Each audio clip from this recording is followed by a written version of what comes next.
Deuce Vaughn. Are any starters playing right now? No. It's only like Deuce football started. Let's talk Deuce about Vaughn's that. playing. Is there 3 or 4 preseason games? There's 4, I I believe. thought they reduced it to 3. Cares. All you need to know is Deuce Vaughn's him. Gold jacket. He's what? He's the man. Oh, bro. he said he's him. Yeah. Deuce Vaughn. He's gonna get injured on the first game. No, he's not, I don't bro. want to say that. I don't. Dude, feel, that I feel back. bad. First of all, don't say that. First of all, I do feel bad about that actually because that's just mean, and I don't wish that on anyone. I just because this fucking guy right the here. backfield of Deuce Vaughn and Tony Pollard is going to be the greatest backfield. in history We of the them league. boys, bro.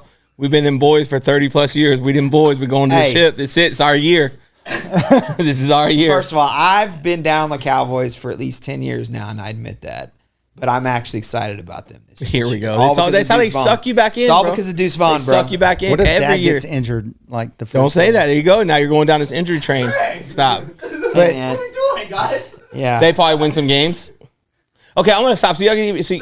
Listen, I live in Dallas. I hope the Cowboys win. I want the Cowboys to win, but I'm a fucking realist. Okay, and they're not gonna win. They don't have what it takes. That's just the bottom line. They don't. Okay. I wish they would, but they just don't. So this is going to translate to good stuff for our podcast. So as a Cowboy fan who watched them win the 3 Super Bowls when I was in college, right? And as a Cowboy fan that has watched them for the past 30 years be one of the worst teams in the NFL, it all starts at the top.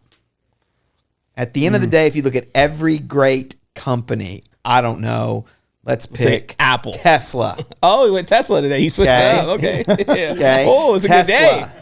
You know, and people have their opinion on Elon Musk, but hey, man, Elon Musk has been successful in just about every business that he's been a part of. And so it starts at the top. The Cowboys' problem is directly tied to Jerry Jones' inability to make the right decisions and create championships. Okay, so but I'm gonna say actually on Jerry. Episode 5 is the Fab Five, and we're gonna talk about building a company from the ground up and how do you establish that, opposed to working in corporate America or a large company, because there's 2 different roles from being ground floor company to working. But okay, I'm gonna challenge you on this. Although I'm a hater, he runs the most valuable franchise on the planet, so he's a great businessman. Absolutely.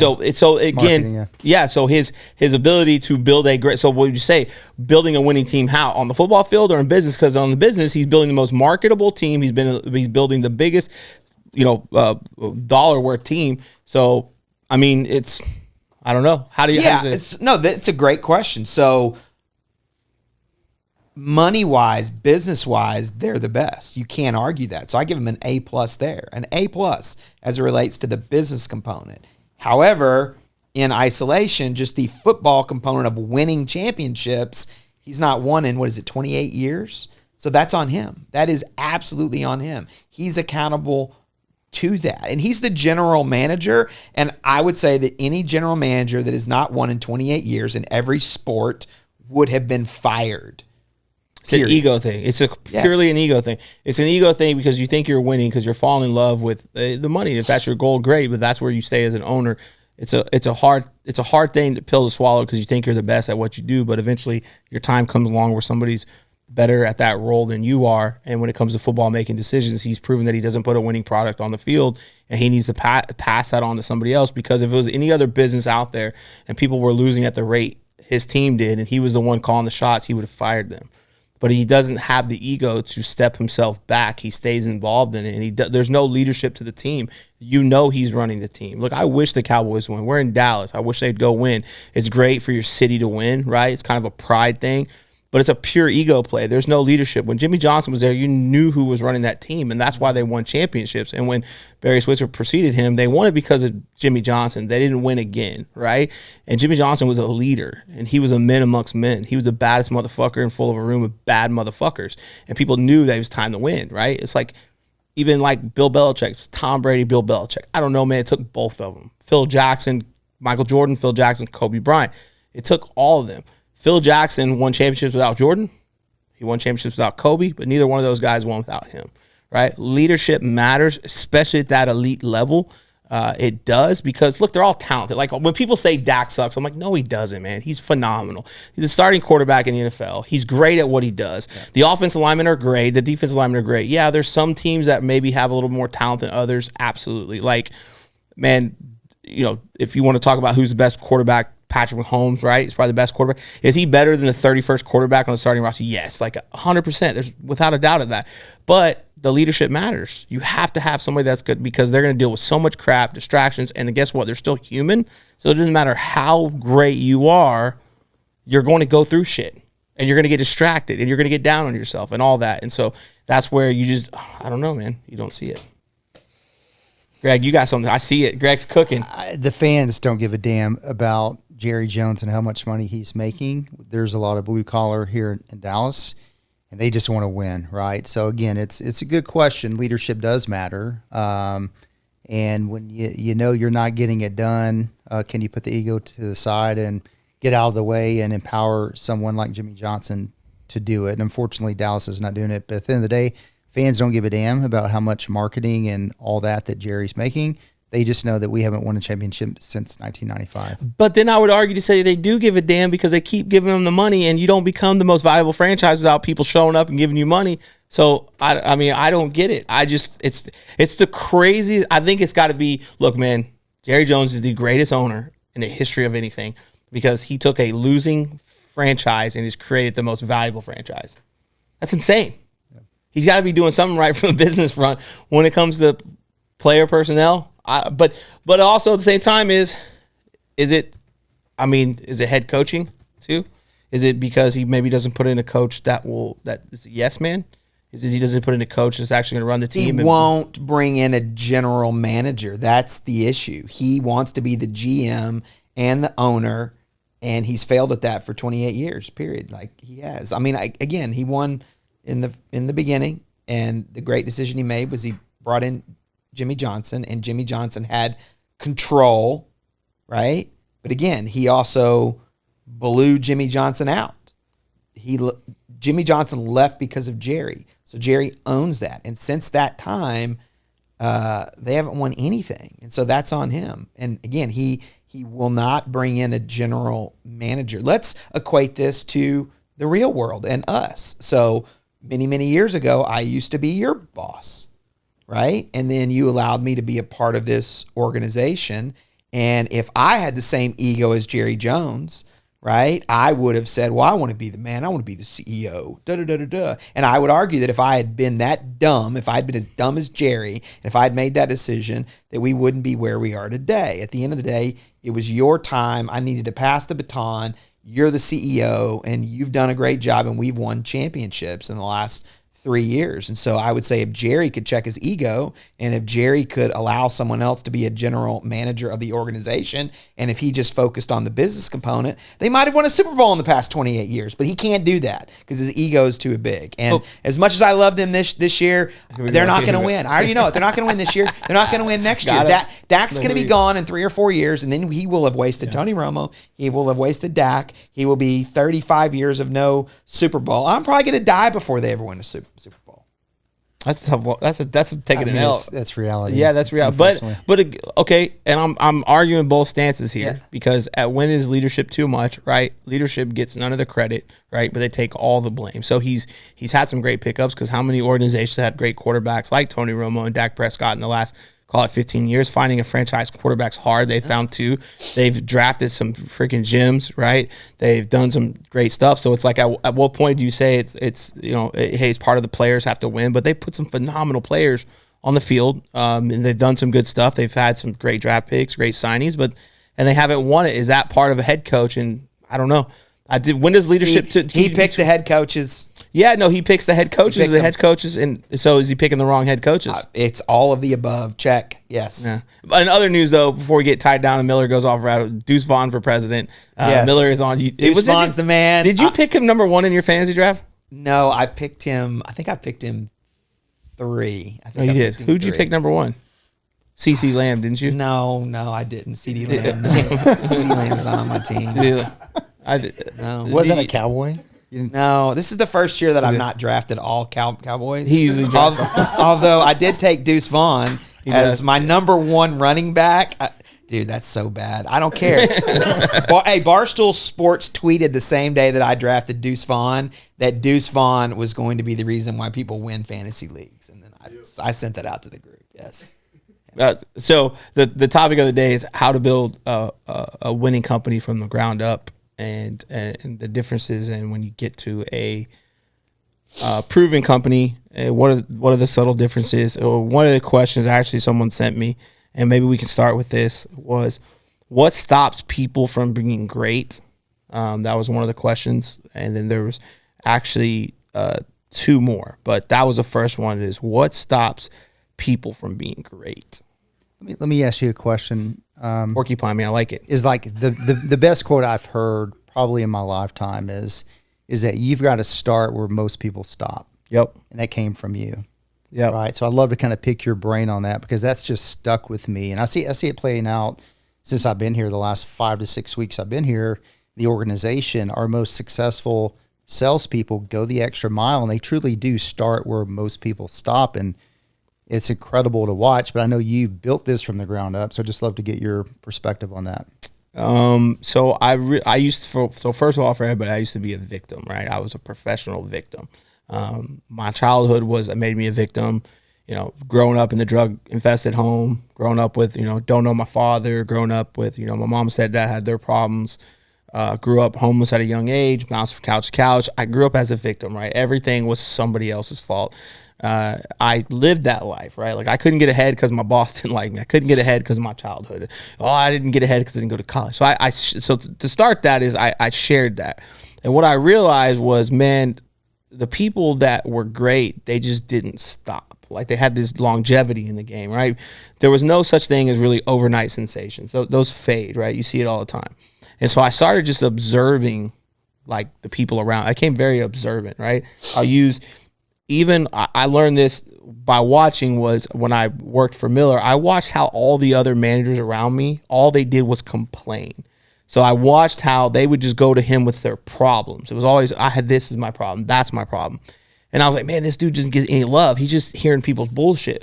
I'm going to not give him bullshit. I'm going to give him something else, right? I'm going to tell him what's right. I'm going to tell him what's good. I'm going to tell him what's going on, because I flipped on it. Was like, I saw how he reacted to those other guys, and it was like, man, this is your gym, and you're complaining about what's going on in here. Who's in charge of your gym? You are. So you're just complaining on yourself. I was like, it was almost like tattling on yourself. And I just watched where people, like when people got to a certain level, they had been doing it for a long period of time, right? There was rarely that, now the viral sensations I get, but there's no longevity. So most of the people that put in work, they own companies for years on end. They had been doing something for years on end. They didn't just start working out day one and get in shape. They didn't just open a company overnight and it went to 100 million, whatever the case may be. And so there was a fundamental thing, man, is life had shit. And I think where everybody gets twisted is they think that you're the only one going through shit. Like, man, no one's going to understand me. No one's going to get my story. No one's been through what I've been through. The reality is every single person you probably come in contact with is going through shit, has gone through shit. You could literally blindfold yourself, point, and you're going to hit somebody that's gone through stuff. And so people do understand you.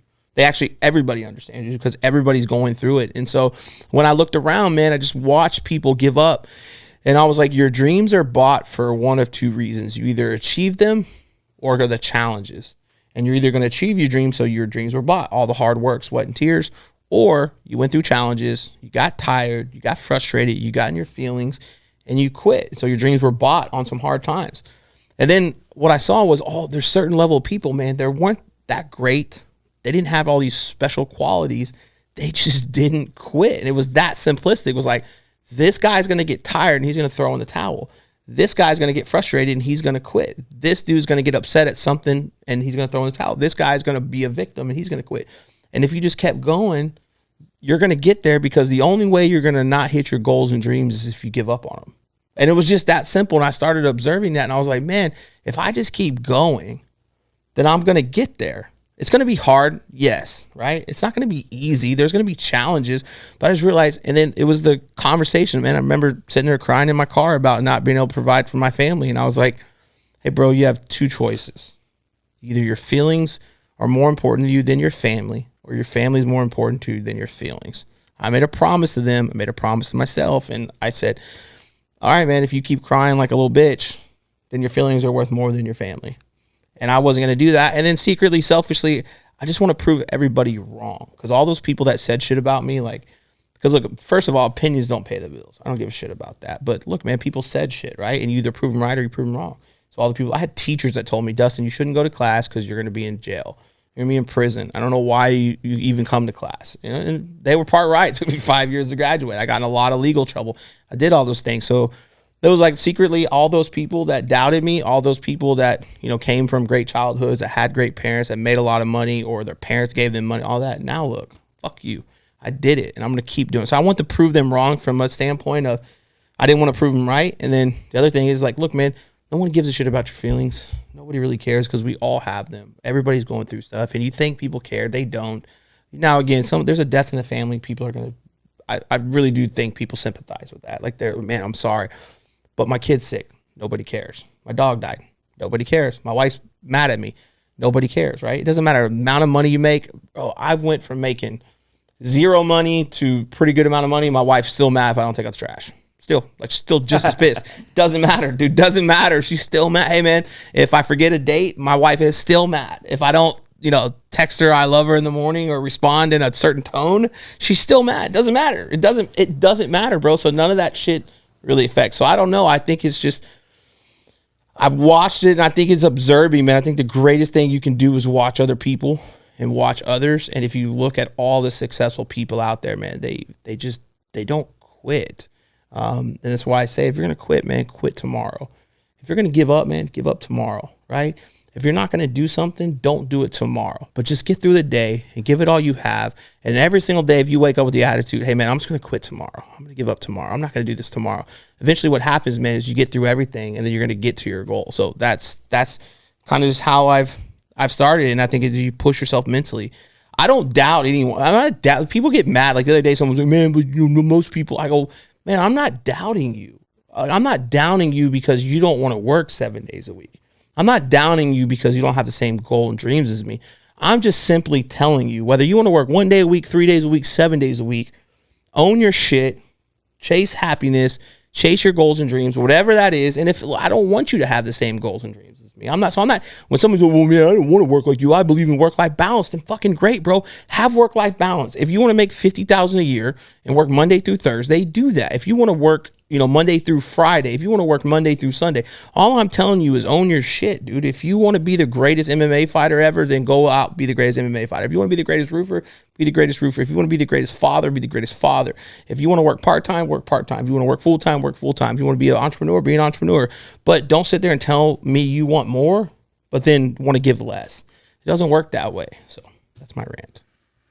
Yeah, I agree with you on the whole like longevity thing and putting in the time as being just an absolute key thing to achieve success. I mean, if you think about life in general, so let's think about like your friendships, let's think about your relationship with your significant other, and then business. All three of those, I would argue that the pinnacle of success in all three is longevity, right? Like we all look at the couple that's been married for 50 years and it's like, wow, that's amazing.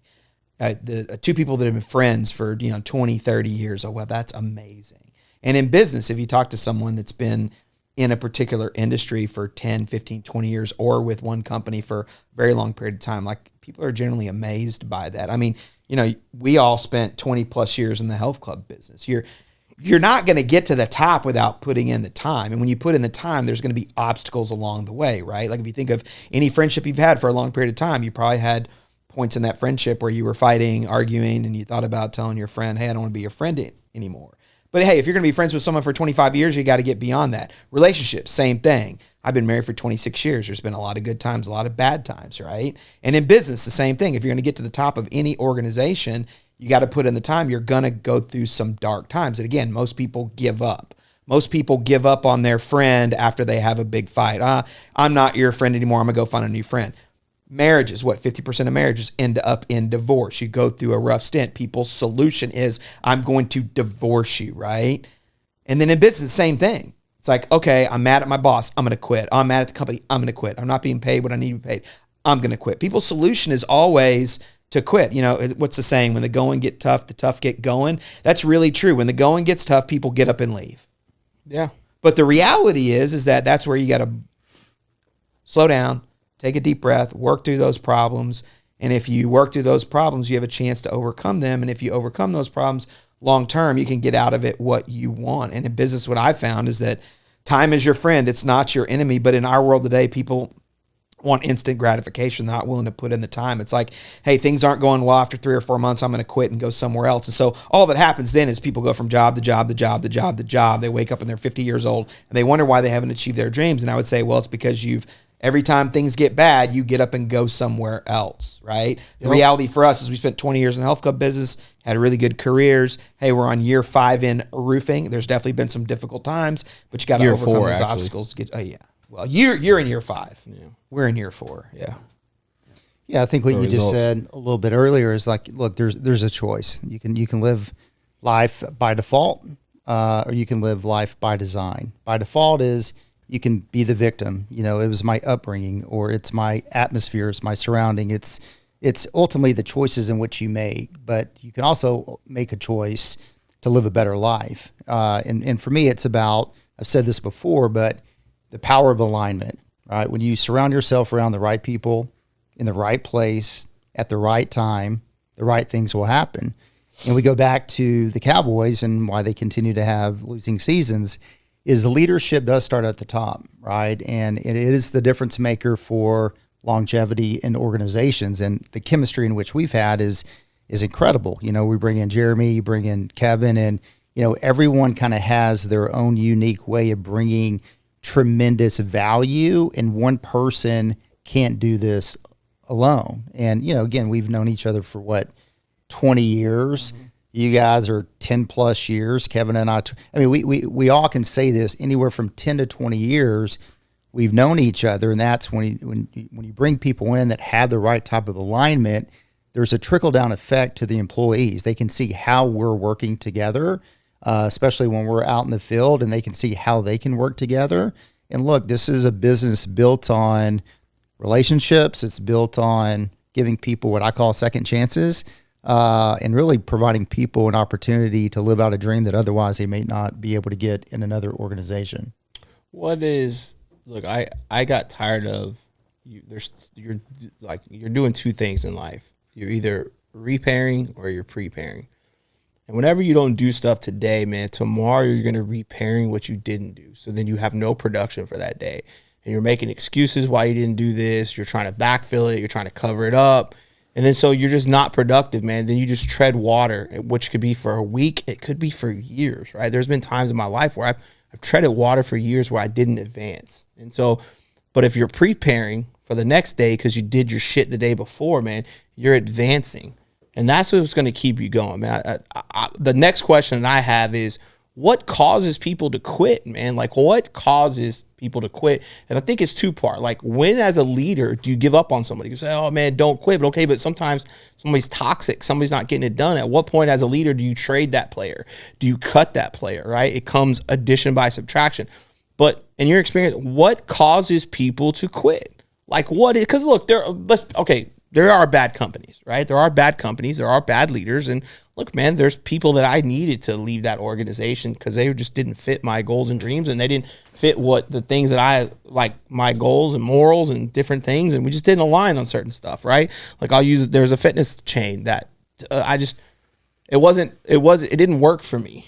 Right. And that's okay, though. They were super successful. It's not that they were bad people. It wasn't that they were wrong. It's just our goals, visions, dreams didn't line. So I guess my question is, first one, I can answer and go to the second one, is what causes people to quit?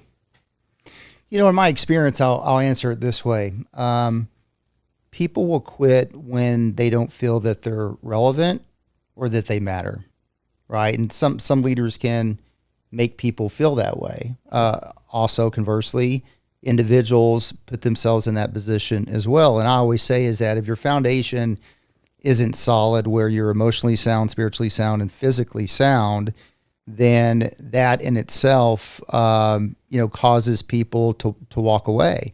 When adversity strikes, that's when people look for something else. But when you're sound in those different areas, they're able to overcome that adversity. They're able to, work with their leader, work with other people within their organization. But yeah, that's what I would kind of kick it off with. Yeah, so I think there's three things, big rocks, that people use as justification for quitting. So it's money. I'm not being paid what I think I should be paid. It's they're not happy with their boss. I don't like my boss. My boss is mean. Or it's they don't believe in what the company's doing. They're frustrated with the company. So those are the three things that people will justify in their own mind why they should quit. Again, I'm not being paid what I should be paid. I quit. Can't stand my boss. I quit. Don't like what the company's doing. I quit. Like those are the three big giant rocks, right? But here's the reality on all those is, again, going back to what we initially said, time is your friend. Generally speaking, time cures all three of those, right? So you're not being paid what you think you should be paid right now. If you keep working hard, right? If you stay focused, eventually the company's going to recognize your value and you're going to make more money. That's what I have seen throughout my entire career. I can't stand my boss. Okay, again, time's your friend. As time goes on, you'll have a new boss. If you think about our careers, spent a lot of time with a couple different companies, got a new boss every 2 to 3 years, right? So if you don't like your boss right now, you'll get a new one. Oh, and by the way, I always say you learn more from a bad boss than a good boss. You're typically going to take a good boss for granted, right? You're going to enjoy that experience. A bad boss, if you watch very carefully, you can learn what not to do. Sometimes a bad boss can be a blessing because you learn what not to do, right? So again, for me, time cures all of those things. It really does. The longer you're around, you're going to get beyond those things and you're going to eventually get to where you want to be. But people choose not to do that. People quit. Like they just, the grass is greener. That's the real answer. Like that's the answer to the question. Why do people quit? Because they believe, oh, I can't stand my boss. I'm going to quit. I'm going to go over here and I'm going to find a better boss. Well, the reality is, yes, you might go to that new company and for a period of time, that new boss that recruited you might be great. But guess what? You're going to wake up in 2 or 3 years and you'll have a different boss because that guy got promoted and you're not going to like that guy. So is your solution then to quit again? That's why people wake up when they're 50. They haven't accomplished their goals and dreams because they've quit every single company time and time again because they're always looking for the perfect business utopia, and it does not exist. I think, first of all, I think all those are true. I think those are a byproduct of this. I think people quit because they don't know what they really want. That's true. And when you don't know what you really want, all those things become a byproduct. It's my boss sucks. My job doesn't appreciate me. I'm not paid enough. It's hard. I'm not advancing. It's all a byproduct of what you really want. When you really figure out what you want, then the world becomes your library and it becomes your tool. I look at it as when you don't know what you want, you're a guy at the card table playing cards and you want to be dealt a new hand. When you're a guy that really knows what he wants, you figure out how to play the cards that you're dealt, right?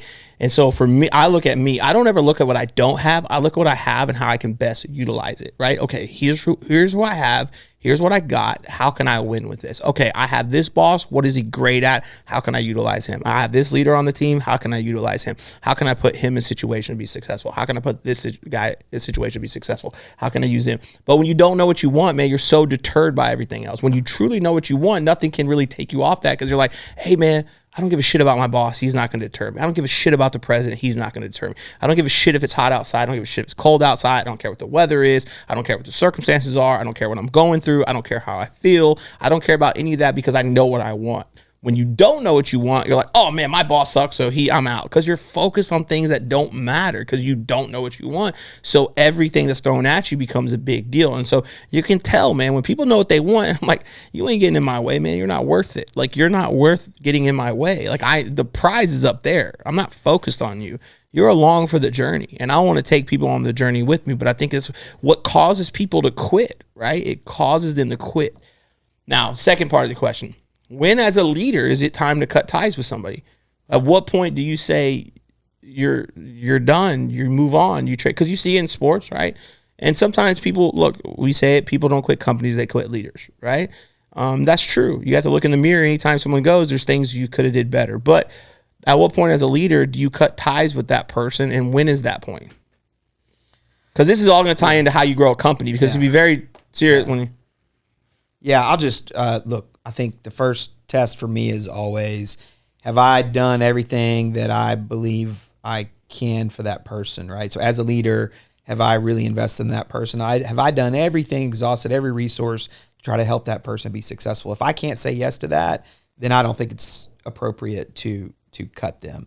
Now, the other thing that I think you always have to consider before cutting someone is, are they a cancer to the organization? You actually might answer the first question is, no, man, I have not done everything I need to do as a leader to help this person. However, this person is such a cancer to the organization, it's bringing everybody else down. So then I'm forced to go ahead and make a difficult decision with that person. But in a perfect world, before you cut someone, you would be able to say, yeah, I've done everything that I possibly can to help that person. I always say this, is that if you cut someone and it's a shock to them, if you cut someone and they didn't see it coming, then you failed as a leader. I would say the vast majority of people in my career that unfortunately I've had to part ways with, by the time we got to that point, they knew it was coming. And they understood it, and they weren't angry because I had tried to do everything I can to help that person. Hey, we were beyond helping that person, and they knew that it was on their doorstep. But I've seen a lot of leaders that have cut people, and it was an absolute shock to that person, which to me is a signal that the leader hasn't done the right work, right, up to that point. I think when you start to see someone being disengaged, either A, they're not participating in meetings as they used to, B, they're taking more time off from work than what they usually do. And to Jason's point, look, if you can identify that, then you've got to go back and have some one-on-ones with them to see, hey, where are they? And, kind of share with them their relevance to the organization, that they matter at the organization. And you do your due diligence. Within that, it's when they become toxic. What is toxicity is when the conversations are happening behind closed doors and they're starting to bash their leaders, they're starting to bash the organization, and they're trying to take other teammates down with them. For me, that's when you got to cut bait then. Yeah, no, I agree. I think it's a gut decision too. A lot of it comes down to gut, right? You're not always going to be right, and everybody expects your leaders to be right all the time, and they're not. And sometimes you're probably going to cut people too soon. Sometimes you're probably going to cut them too late, but you've got to make that decision as having a pulse on the organization of, is the right time for us in the organization to cut this person? Because here's the thing, man, is the drowning swimmer, as Kevin likes to say, is that, like, somebody that doesn't want to come up, you can do whatever you can, but you're never going to pull them up. But they can bring you down, right? They'll pull you into the water and drown you down. And so you have to be very careful with holding on to someone too long. And I don't think there's a perfect time, but I agree with what you said. You got to know have you checked all the boxes? I hate to say that, but have you checked all the boxes? And then, are they becoming toxic to the work environment? I think you can work through most people until they're becoming toxic in the work environment, right? Yeah. That's when you got to go, because now you're just being detrimental to the people around you, opposed to just being detrimental to yourself or working on yourself.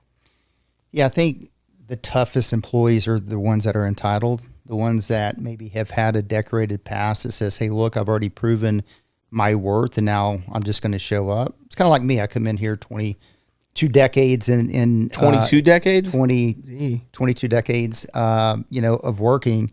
But look, it's like there's not there's not one day that I don't wake up and I have to prove something. And I'm hyper competitive, and mostly I got to prove something to myself, but I got to prove something to my bosses. I got to prove something to my teammates on a day-by-day basis. There's not one time that I wake up and say, okay, I have arrived. And this is 2 decades of doing this and having some success. And so when you do have employees that feel entitled, they show up and they don't do the right work, and they don't have the gear that they once had before, that's a signal that, hey, this person's probably not going to work out. Agree. What is the difference in growing starting a company, right? You start one, ground floor. It's tough. It's one of the hardest things you'll ever do. That's why 95% of businesses go out, their first 2 years, whatever it is. It's Cozy. Could you look that up? Could we get some help? Phone a friend. Because I want to make sure I'm not talking gibberish. How many businesses fail within their first year? How many startup businesses fail their first year? Phone a friend. Goddamn lifeline over here, because I don't want to be speaking stuff. I think it's 20% fail in their first year. Wow. And then I think it's 50% fail within 5. Within 5. Okay, so startup. So 20% fail in the first year, right? Yeah. 50 in the first 5. And so it is hard. It's one of the hardest things you'll ever do. Now, with that being said, I think there's a lot of benefits to a person joining a startup opposed to a corporate, if you will, or larger. And I guess point out the difference in opinions for me, I think, look, if I guess you got to figure out how you're wired, right? I think that's a fundamental fact is know who you are. Don't focus on who you're not, right? Like know who you are. For me, I want growth. I want opportunity. I'm an all in kind of guy. Like I don't go gamble and want to break even. Like if I walk out of there, if I take $2,000, bro, we're walking out with 10 or 0, right? You know, like I'm all in, man. Like I don't want to half-ass anything in my life. I don't half-ass things. And so I would want the upside. I think there's a window to join companies. It's day one, or it's probably that 3 to 5 year range, right? And the reason why is day one, man, it's crazy. It'll be the hardest thing you ever do, man. You're working on the business 24/7. There's nothing established. You don't have business cards. You don't have a website. You don't have anything, man. You're literally creating this from scratch. And you're out there every single day busting your ass. And the money you do make, you put back into the company to grow it, hire people. So it's so difficult. When you get to a certain level, call it that 7 years, 10 years, you become established, hopefully. You start to have a brand. And so the company doesn't need you as much because the brand's going to carry a little bit, the leaders that are there, people that have been there. So that 3 to 5 year range, maybe even 7, depending on the company, is you got a company that's relatively new.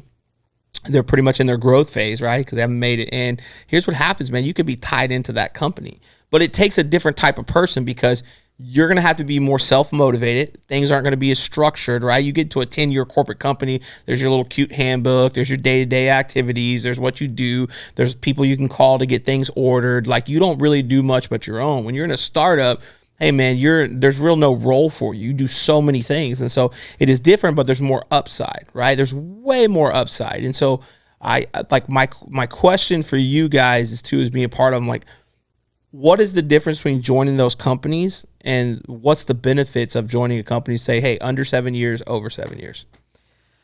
Oh man, this is the speech here. So I absolutely think joining a big company is a terrible decision. Terrible. Now look, if you're lazy and you have no discipline, you have no drive, then yeah, go find a big company. You know, they're going to put you in a specific job and that's what you're going to do. And that's it. Right. But I would say for someone that's ambitious, a go-getter, someone that wants to take over the world, I would say, look, okay, if you went to Harvard and you were top of the class, then sure, you're probably going to get recruited by, I don't know, JP Morgan Chase to a higher level position. And then you're probably going to be able to climb that ladder. But if you're like me, someone that was a college dropout, that didn't have the fancy degree, it's going to be very hard for you to go into a established big organization and get to the very top. It's going to be very hard. Now, with that being said, I believe starting with a young company is the way to go. Granted, it's risky because a young company could go out of business. What do we say? Yep. 50% of all startups go out of business within 5 years. So if you start with a young company, there's some risk there. But I would also say that the upside is what's incredible. The upside is, man, I mean, can you imagine if you were around at, I don't know, the beginning of Amazon, right? When Jeff Bezos was working out of his garage, where would you be now? And so if you get with the right young company and you climb that ladder to what you were talking about, hey, year 1, year 2, you're probably not going to have a defined role. You're going to have to wear a bunch of different hats because the company is just getting off the ground. But if you can navigate those waters, stick with that company over an extended period of time, provide extreme value, guess what? You're going to wake up on the other side of that 5, 6, 7, 8, 9, 10 years later, probably in a high level position.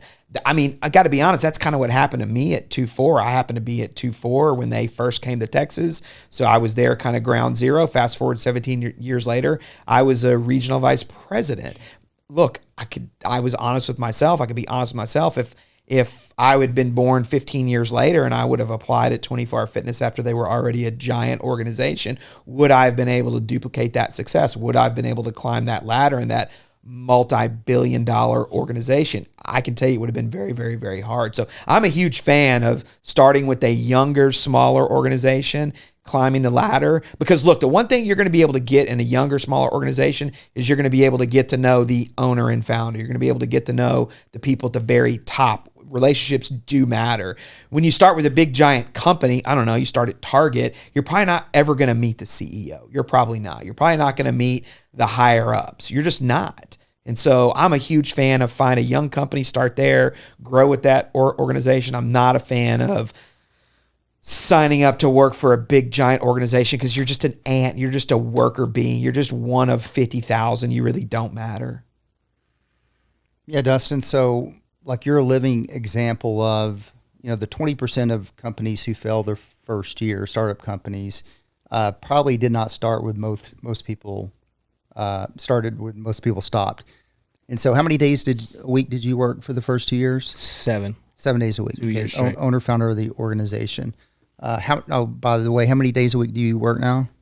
6 to 7. I mean, Miller? I'll take it. So he works seven days a week still. Yeah, I figured. He said 6, but it's 7 I think days. his first text messages start about 5 a.m. and they go till 11 o'clock every single night.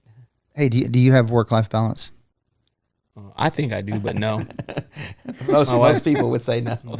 He has work-life integration. That's his terminology. So look, I'm teeing that up because here's what it is: 24 years in corporate America. And we talked about this a few podcasts ago. I think it took 10 to 11 years to finally get up to $150,000. So that's where a college degree. And by the way, I went to college to play football, and my number one job was to be eligible to play on Saturdays. So take that for what it is. But when you look at it for what it is, I've shared it with my son. I've shared it with my daughter. It's like, look, we're going to have a couple different options.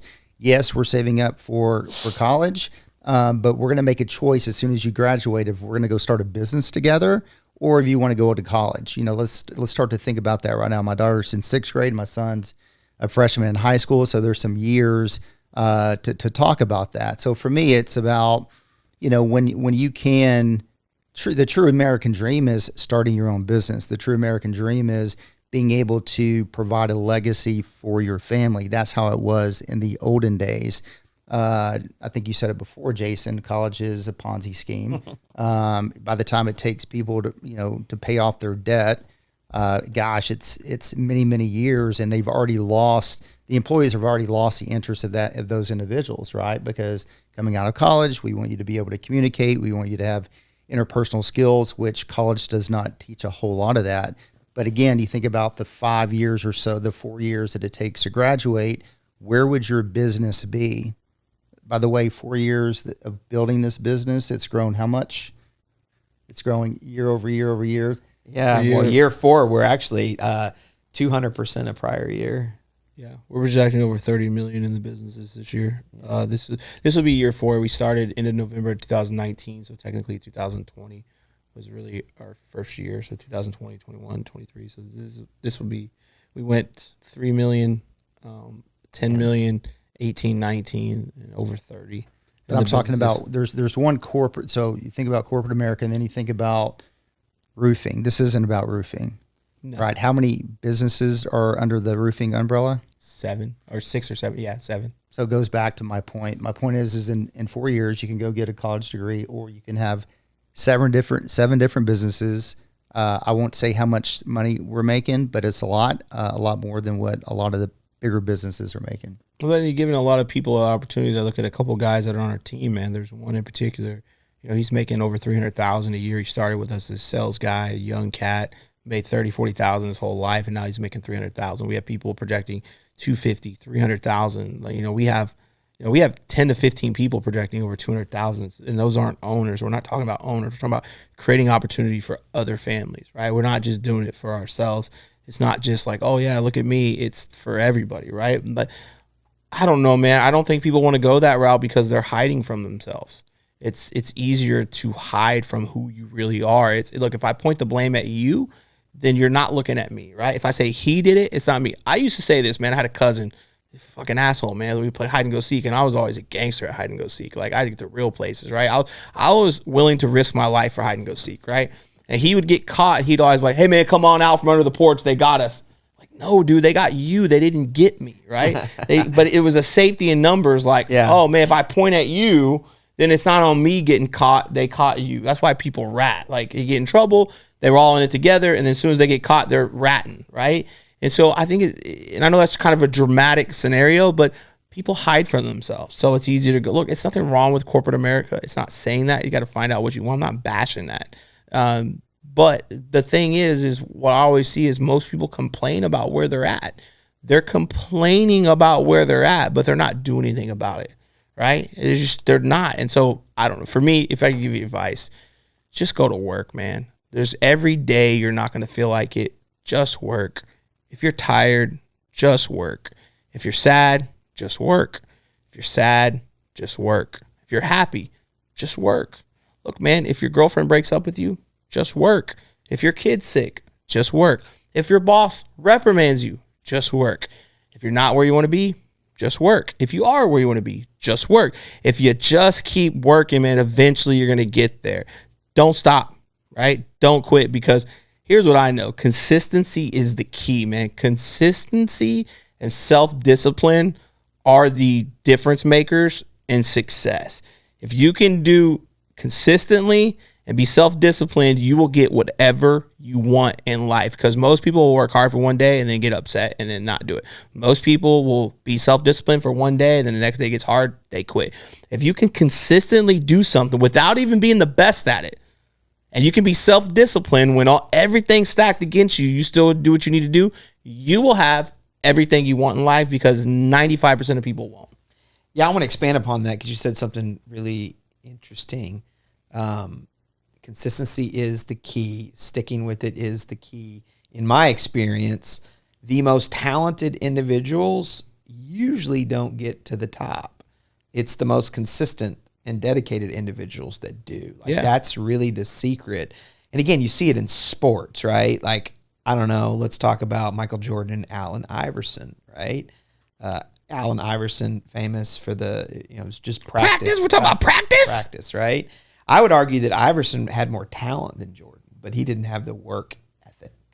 Yeah. Right? He really didn't. He really didn't go to practice. Right. Jordan, hey man, yes, hyper-talented guy, but it was the work ethic. It's what he did in practice that allowed him to get to the very top. So in business, it's so funny is that when I look at the people that have gotten to those high-level positions, there were other people that I worked with that had way more talent, way more skill, but they didn't have the consistency. They didn't have the long-term commitment. When things went bad, it got the best of them and they threw in the towel. And so again, to your point, what you were just saying is that just work, just keep working. Outlasting people is one of the secrets to getting to the top. Like that's what I found, is that sometimes you just outlast your competition, and companies reward loyalty. We were talking about a guy today on our team, Camp.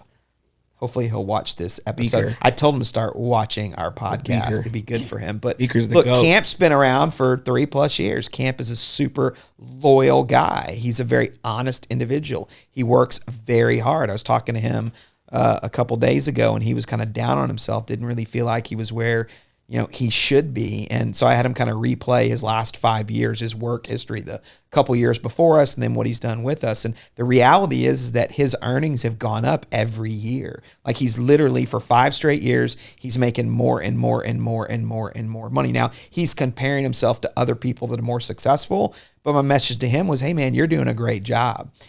He's very consistent. He's very loyal. He's very honest, and he's getting better each and every day. And this year he's on track for his biggest year ever. And so look, man, companies love loyal, honest, hard workers.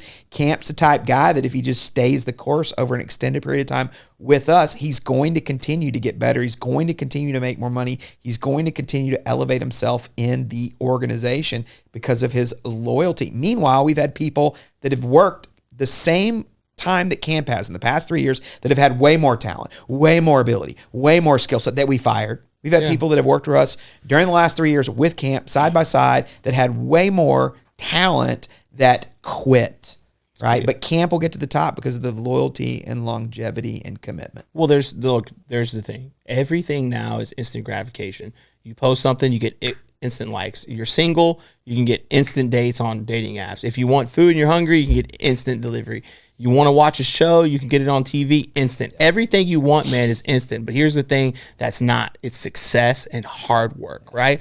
And so we overvalue this bullshit, and we overvalue people's positive opinions, and we overvalue the negative. You shouldn't value either one, because look, man, you're going to have the people closest in your circle that are probably going to gas you up and tell you great things. Then you're going to have the haters that are probably going to gas you up and say bad things. Actually, they both might be right. That's the crazy part. Both groups might be right, but we overvalue them. You get so sideways when somebody says something negative. That's their opinion. Opinions don't pay the bills. Who cares? And we get so full of ourselves when someone says something good. I try not to listen to either.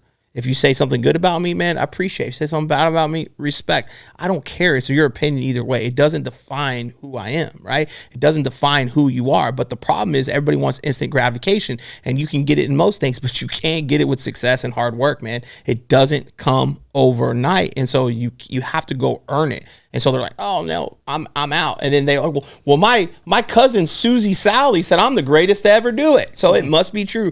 So there's 330 million people in the United States, and your cousin Susie Sally said you were the best, so it's got to be Bible, right? Or some jerk off you went to high school with that has the avatar of his profile, and he has 5,000 people he's following, no posts and no followers, said you're the worst human being on earth, so it must be true, right? Neither one of them are true, man. Stay grounded in who you are, and you'll be okay. I think the last thing before we get out, this one, let's talk. What is the hardest thing about being a leader or a CEO?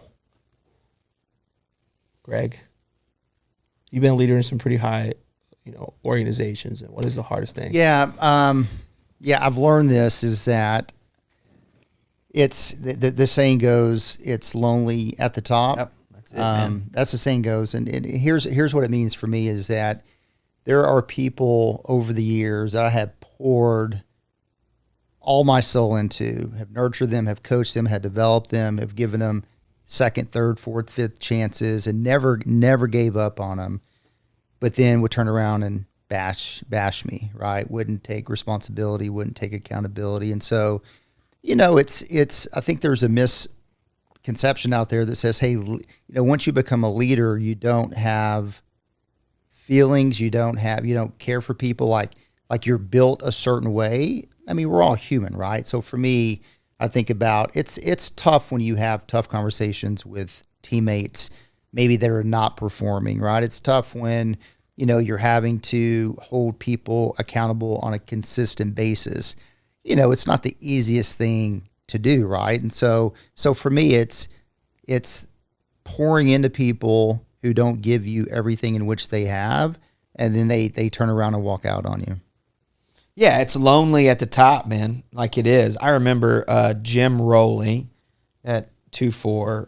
One of the things that he said to me is that, the higher up you go, the only thank you really get is the digits on your paycheck. And that's true. It's funny, many times in my career, I've had leadership discussions where we talk about the importance of recognizing our employees, giving praise to our employees, and how meaningful that is, that it's sometimes worth more than money itself. And it's very true, right? People just want to be recognized for their hard work. But the most difficult thing about being in a high level executive position or being a CEO is that, hey, there's no one there to tell you good job. There's no one there to really thank you. And to your point, Greg, the reality is you get blamed for everything, right? When things aren't going right for a particular employee, the easiest person for them to blame is the person at the very top. So I would just say, what's difficult about those high-level positions, those owner positions, CEO, whatever it may be, is that it's a thankless job. Everyone's going to blame you, and there really is no praise. Like there's no one's walking up to Dustin going, hey, man, you did a great job today. It doesn't work like that. So it's like I tell people, be careful what you ask for. Everybody wants to move. The reason why a lot of people want to move up is their thought process is I'm going to move up and I'm going to make more money. Okay, great. But it's also there's going to be more pressure. There's going to be more stress. There's more responsibility, right? And again, the higher up you go, there's less thank yous, right? It is true is that when you're sitting in those very high positions, the thank you is the money that you're making. But I think humans just in general want to feel appreciated. So it's just a really interesting thing. And look, this is the first time that I've been an owner of a business. And I've said this is that I owe a lot of apologies to the former people that I worked for. Right now that I sit in this chair, it's really kind of an interesting thing to kind of experience it and realize that I don't think there's ever been an owner I've ever worked for that didn't try to do the right thing. They always tried to do the right thing. Just I perceived as the employee that they weren't, that it was that they were probably only making that decision to benefit them. No, Now that I'm sitting in this chair, I do realize every owner I ever worked for, they were really trying to do the best. You never wake up as an owner and go, oh, I want to do something here to wreck the business. Like, you never do that. You're truly trying to do the best. But at the end of the day, unfortunately, the employees are going to, look at you and paint you as the bad guy. So again, the higher up you go, it's like it's a thankless job. No one's going to tell you good job. You're going to get all the blame, but that's the price, right? The higher up you go, that's the price. It's like with Jerry Jones. Hey, dude, Cowboys haven't won in 28 years. It's on you. I'm pissed at you. You are the bad guy. It's the money doesn't solve that. And what people think is the higher up they go, they get more money and less problems. Yeah. They're intensified. Your problems are so intensified. You make more money, you got more problems. You have more employees, you have more problems. And people think, well, if I have 10 employees and I get to 30, it'll only be 3 times the problem, but I'm going to make 3 times the money. That's not the case. 3 times the employee costs more money, right? Typically, you have to have managers to manage them or help. So actually, the 3 times employees really cost 4 times, right? Yeah.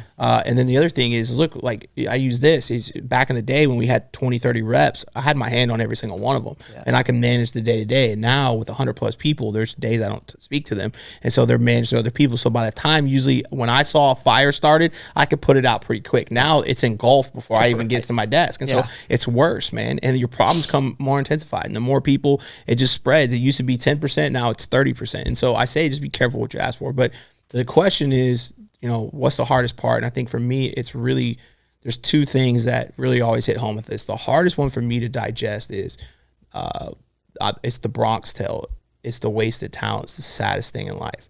And watching people that are super talented be average just hurts my soul because I can't understand it. It's like you have this talent and you have this skill and you're wasting it. And you're wasting it only because of your own thought process. There's no one holding you back. And watching those people, especially, man, I feel like I'm a decently successful person, like have discipline. And I see people around me that are more, like have more skill and talent than me. I'm like, man, this dude could be better than me, and he's wasting it, and he's going to quit, or he's going to throw it all away for no absolute reason. Like, if something tragic happens to your life, I understand, right? Like, if you lost someone close to you, that's going to take its toll on you. But I'm watching them go through day-to-day life, and the stuff they're struggling is usually a byproduct of their decisions anyways, and they put themselves in a hole, and instead of stopping to dig, they keep digging. And you're like, you're one of the most talented individuals I've ever been around, and you're wasting it. And that's just hard for me to digest. And the other thing is, one of the things that I say is the understanding. Like, no one's going to understand you. See, me, I don't really care for the thank you. It doesn't bother me. I probably groom myself to like get over yourself. The only reason you want to thank you is because your ego. It's like this. I open the door at the store because it's the right thing to do. I don't open it for the thank you. So if I open the door and you say thank you, not a problem. If I open the door and you don't say thank you, I don't get mad because I opened it because that's who I am. And so I don't do things for the thank you. But I used to, right? So it was tricking myself. But no one's going to understand you. Nobody. Like, no one's going to understand it. And so having to cascade your vision and dreams and make people a part of it, because I do believe that not everybody has to have a vision. I don't buy that. I don't think everybody has to have a vision. Some people aren't visionaries, but everybody has to believe in a vision. And so as a leader, you have to be able to cascade your vision so clearly as though it already happened and others can understand it. The challenge is nobody understands you because you get down some dark places. You don't even understand yourself half the time. You're like, man, what are you doing? What are you even thinking? Is that going to work? You're like, yeah, that shit will work. But you don't really understand yourself. Your family doesn't understand you. The closest people to you don't understand you. And so that is difficult to deal with because you do put yourself on an island. I don't believe it's lonely at the top because you can bring people along with you. Case in point. I don't believe it's lonely up there. I think some of my closest people are up here with me. I want to continue to grow it. But I think it's the understanding. It's like, man, people think I'm fucking crazy. And they're probably right. And you get this tireless effort of like everything you do, you're like, I just want to chase my dreams, man. Like, I don't want to small talk. I want to chase my dreams. I don't want to play golf. I want to chase my dreams. I want to chase my dreams with my kids, my wives, my people around me, my business partners, the people that work with me. And I think it's a hard thing because nobody understands you. And they think you're almost being fake because you're like, I want this more for you than you want it for you. And people don't understand that. They think you're trying to get something from. You're like, look, man, I have all this. I don't need anything from you. I want you to make it because I want to see you win. That's what secretly like drives me. And so people don't understand you. Oh man, he's just up to something. Like, no, I'm not. Like, this is who I am, man. 24/7, 365. This is who I am. And that's the hardest thing for me. Those two really is the waste of talent in that one. So I think that's all we got today, right? Josie, we're out. Hey, man, on the thumbnail for this episode, you need to put like either Deuce Vaughn or Jerry Jones or the Star. This is the We're Dallas throwing up the Cowboy deuce episode, yeah. and then Josie. Yeah. So hopefully for Miller's mental stability and health, I want the Cowboys to win a Super Bowl. Yeah. Jerry Jones, if you're listening, just step down, bro. Like, come on, give Miller just hire a shot. a GM. Hire a GM. Miller's available. I'm available. He could make. He drafted Deuce Vaughn in the first round. I'm gonna look that up because I swear to God he did. I'm the only dude in America that did. That's why he got the draft rate. But look, this is episode 5. Tune in. This is Results Rewired. Have a great day. Miller's going to try to sell his tickets after the 4th game. Oh yeah, he's the Cowboys. This is the first time I've been excited about the Cowboys.